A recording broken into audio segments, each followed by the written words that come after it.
समझते हैं super profit method. ये एक मेथड है जिससे हम लोग गुडविल को कैलकुलेट कर सकते हैं। इस मेथड का मतलब ये होता है सुपर प्रॉफिट मतलब एबव नॉर्मल प्रॉफिट।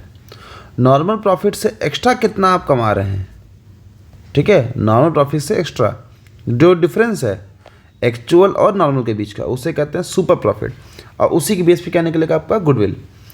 तो आप लोग को पहले क्या निकालना होगा, नॉर्मल प्रॉफिट। क्या निकालना होगा, normal profit. Normal profit is equal to capital invested into normal rate of return upon 100। अब कैपिटल इन्वेस्टेड का मतलब लिख देता हूँ मैं, capital invested is equal to assets minus liability या capital plus reserve. In short ये समझ लीजिएगा। आइए इसको समझते हैं क्वेश्चन के तौर पे। Super profit is equal to average profit minus normal profit. तो आपको करना क्या है, इन सब का ऐड करके क्या निकालना है, एवरेज निकालना है।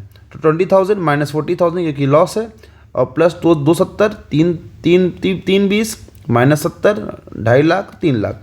इन सब का जब आप एवरेज निकालेंगे तो एवरेज प्रॉफिट आपका कितना आएगा, आपका 1,50,000।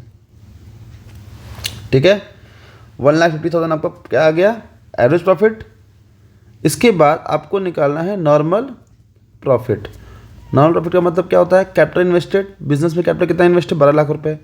तो 12 लाख का क्या निकालना है आपको, लिखा है आपका नॉर्मल रेट ऑफ रिटर्न। तो नॉर्मल रेट ऑफ रिटर्न कितना है इस क्वेश्चन में, 10%। तो 10% निकाल लेंगे, आपको आएगा 1,20,000। तो super profit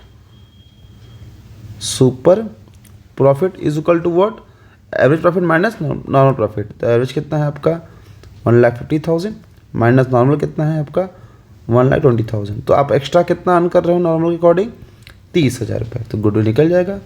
goodwill is equal to, देखिए क्या लिखा है आपका, goodwill is equal to super profit into number of purchase year.